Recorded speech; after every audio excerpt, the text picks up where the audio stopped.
성공한 삶이란 무엇일까요? 자본주의 사회를 살아가고 있는 현실 속에서 성공한 삶이라고 하는 것은 돈을 많이 벌어서 부자가 되는 삶을 뜻할 것입니다. 부자가 되면 사람들의 없던 존경도 생겨나게 되고 또 많은 편리함을 누리면서 살아갈 수 있습니다. 또한 돈이라고 하는 것이 우리에게 유사 전능성을 주어서 무엇이든지 할 수 있을 것 같은 그런 느낌을 받도록 해줍니다. 소위 돈이 있으면 뭐든 할 수 있는 세상이 바로 이 자본주의 시대를 살아가고 있는 우리의 세상이라고 말할 수 있습니다. 여러분, 그런데 이 부자가 되는 것만으로 우리가 성공한 삶이었다고 말할 수 있을까요? 돈은 많이 벌었지만 이 가정이 파괴되어서 불행한 삶을 살아가고 있는 많은 사람들도 있습니다. 또 돈은 많이 벌었지만 너무 열심히 일한 나머지 이 건강을 잃어서 불행한 삶을 살아가는 사람들도 있습니다. 이런 관점에서 볼 때 이 성공한 삶이라고 하는 것이 단순히 돈을 많이 버는 것만으로 우리가 쟁취할 수 있는 것은 아니다라는 생각이 듭니다. 이 돈이라고 하는 것도 이 행복한 삶을 위한 수단이다. 그래서 정말로 중요한 것은 우리가 이제 행복한 삶을 살아가는 것이다. 그렇게 이야기하기도 합니다. 그래서 이 결론적으로 성공하는 삶이라고 하는 것이 어느 정도 이 적당한 수입도 있으면서 또한 가족 관계와 또 인간관계도 좋고 또 건강한 삶을 살아가는 것, 이 세 박자를 다 갖춘 삶이 바로 행복한 삶이다. 그렇게 이야기하기도 합니다.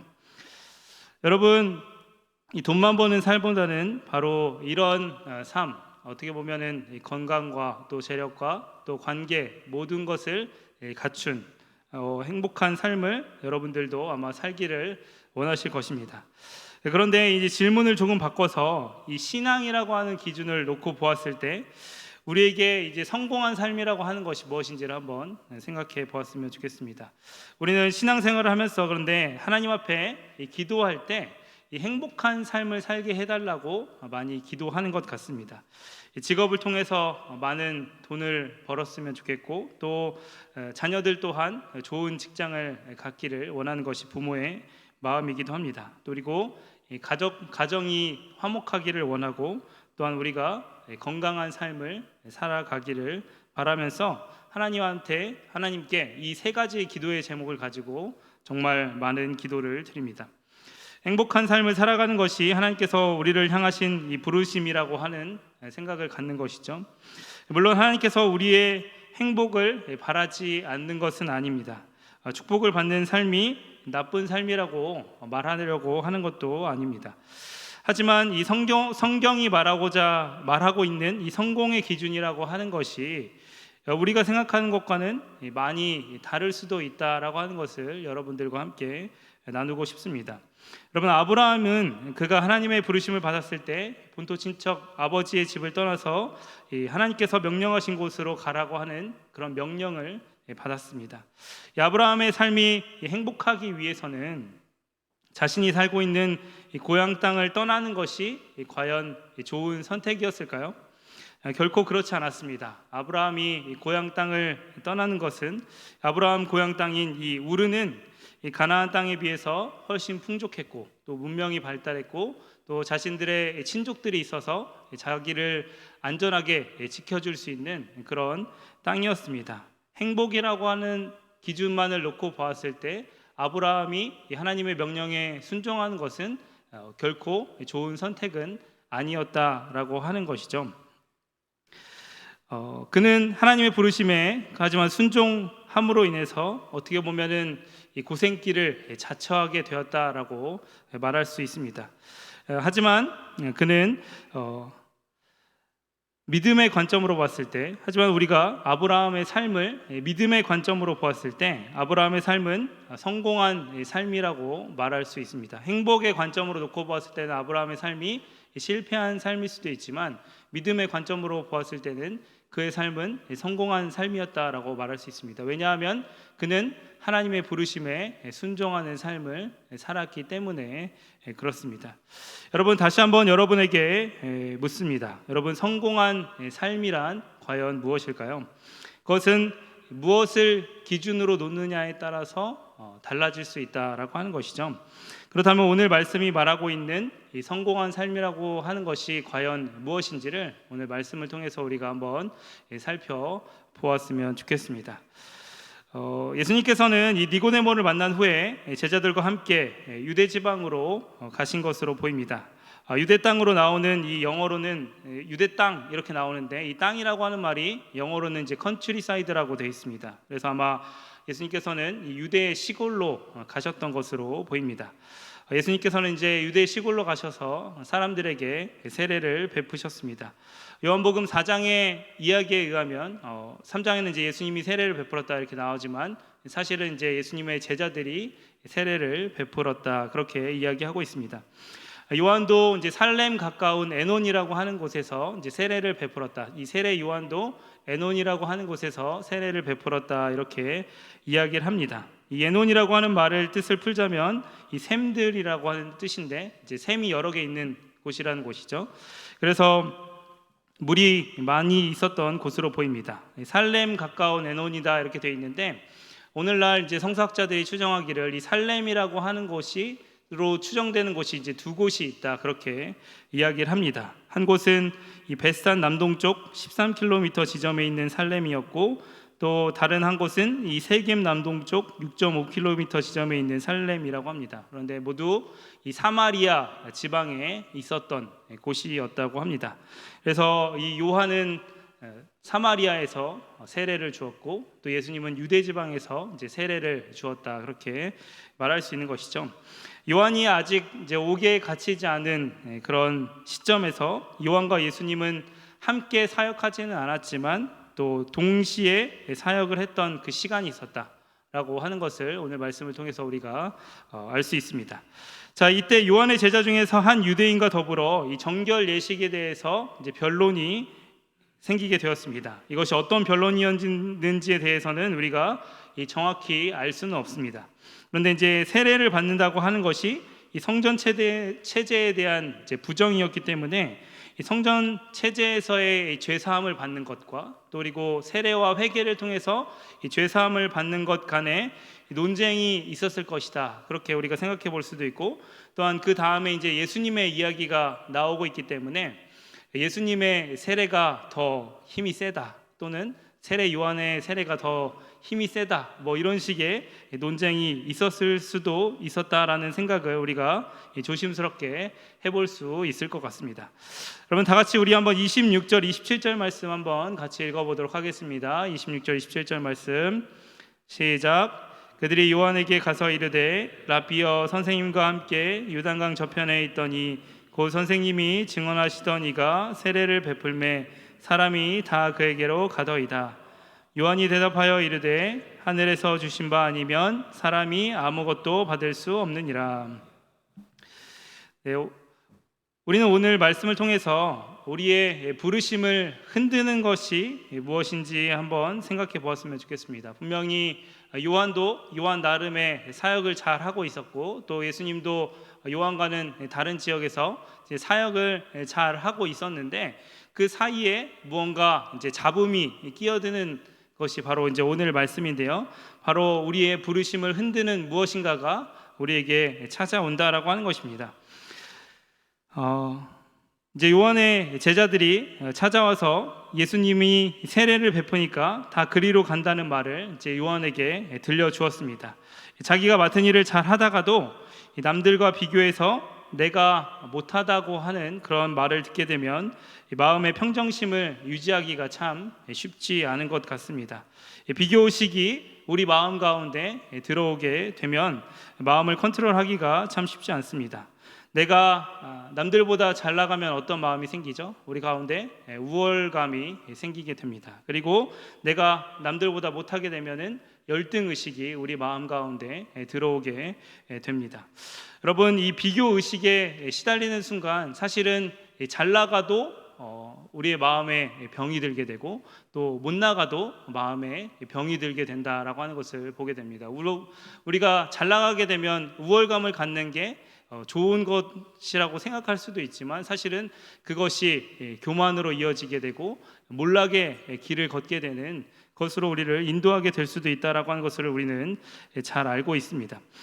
또한 우리는 이 하나님의 일을 하는 데 있어서 그 성공 기준을 내게 맡겨진 하나님의 일을 하는 데 두는 것이 아니라 나도 모르게 내가 하고 있는 일의 크기에 두게 되게 됩니다. 그래서 많은 사람들이 모이면 성공했다고 생각하고, 또 많은 사람들이 모이지 못하면 실패했다고 하는 그러한 규모로 나의 성공의 여부를 판단하게 되는 것이 생기게 된다라고 하는 것입니다. 또한 이러한 비교 의식은 우리 마음속 깊은 곳에 있는 그 마음을 자극하게 되는데, 그것은 바로 이 불안이라고 하는 마음을 우리 마음 가운데 끄집어낸다라고 하는 것입니다. 그것은 어떤 불안인가요? 바로 내가 잊혀질지도 모른다고 하는 그 불안의 마음을 끄집어낸다라고 하는 것이죠. 그래서 여러분, 이 성공하는 것보다 이 성공하는 자리에서 내려오는 것이 더 어렵다라고 말하는 것도, 사람이 이 잊혀질지 모른다고 하는 불안을 극복한다고 하는 것이 굉장히 어렵기 때문에 그런 것입니다. 그래서 요한은 바로 이러한 것들과 싸워야 했던 것이죠. 그런데 요한은 이 자신을 흔드는 제자들의 말에 흔들리지 않았습니다. 그것은 그가 그의 삶을 자신의 성공 여부로 판단하지 않고 하나님의 주권을 인정하는 삶을 살았기 때문에 그렇습니다. 자신의 삶은 하나님의 주권 아래에 있기 때문에 내가 잘 되는 것도 하나님의 뜻이고 내가 쇠해야 하는 것도 하나님의 뜻이다라고 생각했던 것입니다. 그는 그의 중심을 자신에게 둔 것이 아니라 하나님께 두었기 때문에 흔들리지 않는 사람이 될 수 있었던 것입니다. 28절 말씀입니다. 내가 말한 바 나는 그리스도가 아니요 그의 앞에 보내심을 받은 자라고 한 것을 증언할 자는 너희니라. 여러분, 그렇다면 이 하나님의 주권을 자신의 삶에서 인정하며 사는 사람들의 모습은 어떤 모습일까요? 저는 이 세례 요한이 자신의 삶에서 하나님의 주권을 인정할 수 있는 능력이 그에게 있었던 것은 그가 하나님을 아는 지식과 또 동시에 자신을 아는 지식이 있었기 때문에 그렇다라고 생각을 합니다. 먼저 그에게는 하나님을 아는 지식이 있었습니다. 그에게는 예수님이 그리스도라는 지식이 있었습니다. 그는 예수님에 대해서 내 뒤에 오시는 이는 나보다 능력이 많으시니 나는 그의 신을 들기도 감당하지 못하겠노라, 그렇게 증언했습니다. 또한 예수님께서 직접 그에게 세례를 받으러 나오셨을 때 예수님을 말려서 오히려 자신이 예수님께 세례를 받아야 하는데 예수님께서 자신에게 나왔다, 그렇게 말했습니다. 그는 예수님의 세상을 구원할 메시아이심을, 또 그리고 하나님과 이스라엘의 관계를 회복할 분이심을 분명히 알고 있었습니다. 그리고 그에게는 자신을 아는 지식이 또한 있었습니다. 그는 자신이 메시아가 오는 길을 준비하라고 외치는 이 광야의 소리라고 하는 그 분명한 자의식을 가지고 있었습니다. 그는 하나님의 일 안에서 자신의 부르심이 무엇인지를 분명히 알고 있었던 사람이었습니다. 여러분, 우리에게는 우리 자신을 아는 지식이 필요합니다. 여러분, 우리 자신을 아는 지식이란 무엇일까요? 그것은 우리가 하나님으로부터 부름을 받은 사람이다라고 하는 것을 우리가 알아야 한다라고 하는 것입니다. 그리고 더 나아가 내가 어떤 사람으로 부름을 받았는지에 대한 지식이 우리에게 필요합니다. 아브라함과 요셉과 모세의 부름이 각각 달랐고, 또 요한과 바울의 부름이 달랐습니다. 하나님께서는 그 사람이 가지고 있는 성품과 또 재능과 또 그 사람이 가지고 있는 환경과 또 시대에 따라서 그 사람을 다르게 각각 사용하셨음을 우리가 볼 수 있습니다. 여러분들의 성품, 또 그리고 여러분들이 가지고 있는 재능, 또 그리고 여러분들이 속한 환경, 그리고 여러분들이 살고 있는 시대를 잘 분별하고 파악할 수 있는 사람이 될 수 있기를 바랍니다. 그리고 그런 모든 상황들 안에서 하나님이 나에게 주신 부르심이라고 하는 것이 무엇인지를 파악하고 그 일을 위해서 나아갈 수 있는 저와 여러분들이 되었으면 좋겠습니다. 또한 우리는 이 요한과 같이 내가 그리스도를 나타내는 사람으로, 그리스도를 증언하는 사람으로 부름받았음을 기억해야 합니다. 내가 하는 일, 내가 하는 말, 그리고 내가 하는 행동을 통해서 우리는 나를 드러내는 사람이 아니라 바로 그리스도를 나타내는 사람으로 부름을 받았다라고 하는 것입니다. 요한은 28절에서 그리고 다음과 같이 말하고 있습니다. 내가 말한 바 나는 그리스도가 아니요 그의 앞에 보내심을 받은 자라고 한 것을 증언할 자는 너희니라. 오늘 말씀에서 우리에게 감춰진 이 하나님의 부르심이 또한 있는 것 같은데, 그것은 바로 이제 잘못된 것을 바르게 잡아주는 일이 우리가 부르심을 받은 일이다라고 하는 것입니다. 여러분, 우리는 우리의 일을 하다가 다른 사람들의 잘못된 말을 듣게 되면은 흔들릴 때가 참 많이 있습니다. 오늘도 그렇게 요한을 흔드는 사람들의 모습이 나타나고 있죠. 그런데 우리는 다른 사람들의 잘못된 말에 흔들리기 위해서 부름을 받은 것이 아니라 우리의 부르심이 무엇인지 분명히 알아서 흔들리지 않는 사람이 되고, 또 그리고 틀린 길을 알려주는 사람들에게 바른 길이 무엇인지를 분명히 말해주는 사람으로 부름을 받았다라고 말씀하고 있습니다. 오늘 요한도 요한을 흔드는 요한의 제자들에게 너희가 그리스도를 증언하고 내가 그리스도를 위한 광야에 외치는 소리라고 하는 것을 증언해야 할 사람은 너희다라고 그렇게 바른 말을 해주고 있는 것을 볼 수 있습니다.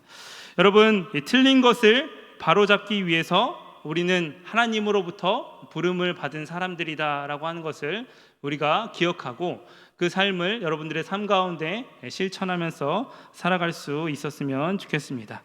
29절 말씀입니다. 신부를 취하는 자는 신랑이나 서서 신랑의 음성을 듣는 친구가 크게 기뻐하나니 나는 이러한 기쁨으로 충만하였노라. 요한의 말, 그는 흥하여야 하겠고 나는 쇠하여야 하리라는 이 요한의 말은 굉장히 이제 비장한 느낌이 듭니다. 그래서 세례 요한은 참 멋지지만 여러분 어떤 생각이 들죠? 나는 그런 삶을 살지 않았으면 좋겠다, 그런 생각이 듭니다. 영어로 읽으면 He must become greater, I must become less라고 그렇게 이야기하고 있습니다. 굳이 이제 must까지 써가면서 이제 반드시 그는 흥하여야 하겠고 나는 반드시 쇠하여야 한다, 그렇게 요한은 이야기하고 있습니다. 예수님을 따라 사는 삶을 예수님을 따라 사는 삶이라고 하는 것이 나를 죽이는 삶이라고 하는 것이 우리를 참 고되게 하고 또 우리의 마음을 괴롭히는 요소 중에 하나인 것 같다는 생각이 듭니다. 하지만 요한은 자신의 삶에 대해서 평가하기를, 자신의 삶을 반추해 보기를 자신은 기쁨이 충만하였다라고 그렇게 이야기하고 있습니다. 부르심을 따라 사는 삶에는 기쁨이 충만하다라고 하는 것입니다. 부르심을 따르는 삶에는 나를 죽이는 것이 있어서 우리가 꺼려질 때도 있지만 사실은 그 가운데 하나님께서 우리에게 주시는 기쁨이 있다라고 요한은 말하고 있습니다. 여러분 혹시 나의 해방일지라고 하는 드라마를 보셨습니까? 경기도에서 출근하는 이 세 남매의 삶을 다룬 드라마인데요. 여러분들도 한번 보시기 바랍니다. 그 드라마에 둘째로 나오는 사람이 이민기가 연기한 이 염창이라고 하는 캐릭터가 있습니다. 염창이는 이 편의점 매장을 관리해주는 매니저 역할을 하는데 어느 날 이 염창이가 담당하고 있는 지점 중 한 곳에서 더는 계약을 연장할 수 없다고 하면서 이제 문을 닫게 됩니다. 알짜배기 지점이었는데 그 지점을 이제 경쟁사에 뺏기지 않기 위해서 염창이는 이 점주를 설득하려고 했지만 노세한 점주는 더는 매장을 운영할 힘이 없었습니다. 대신 이 평소에 일도 잘하고 자신에게 싹싹하게 대해준 염창이에게 자신의 매장을 넘기겠다, 그렇게 이야기했습니다. 그런데 이제 염창이에게는 이 보증금과 권리금을 낼 만한 큰 돈이 없었습니다. 그래서 아버지 염재호에게 말을 꺼내봤지만 이 땅 팔아 편의점을 할 수 있는 그 아버지가 아니었습니다. 그러다 일이 터지게 되었습니다. 누군가 부동산을 통해서 먼저 임대차 계약을 해버린 것입니다. 염창이는 이 점주와 함께 계약인을 수소문했습니다. 다행히 경쟁사에 넘어간 것은 아니었지만 옆자리에서 늘 자신을 괴롭게 하던 선배가 매장을 가로챘다라고 하는 사실을 알게 되었습니다. 염창이에게는 어려운 일이었지만 재력 있는 아버지가 있는 선배에게는 그 매장을 차지하는 것이 어려운 일이 아니었던 것입니다. 염창이는 이 자신의 삶을 돌아보면서 이 모든 것이 참 이런 식이었다 그렇게 생각을 합니다. 자신이 싫어하는 사람들만 이 자본주의의 관점에서 이제 다 가지게 되고 또 더 가지게 되는 현실이었다라고 하는 것을 생각해 봅니다. 그러면서 이제 염창이가 굉장히 화를 내게 됩니다. 그리고 앞으로는 이 싫어하는 이들을 이제 목숨 걸고 사랑하겠다 그렇게 다짐을 합니다. 내가 싫어하는 사람들이 다 잘 되기 때문에 싫어하는 사람들을 사랑해서 이제 못되게 만들겠다 그렇게 이야기를 하는 것이죠. 그러나 몇 시간이 지나 이제 커피숍에 앉아 친구인 지연아를 기다리고 있는 염창이의 얼굴에는 사뭇 다른 분위기가 풍깁니다. 이때 도착한 지연아가 당장 회사 선배를 불러서 이 한마디 한다고 하자 먼저 이제 자랑거리를 들어보라고 한 염창이는 좀 전 이 ATM 부스기에서 있었던 일에 대해서 이제 이야기를 합니다.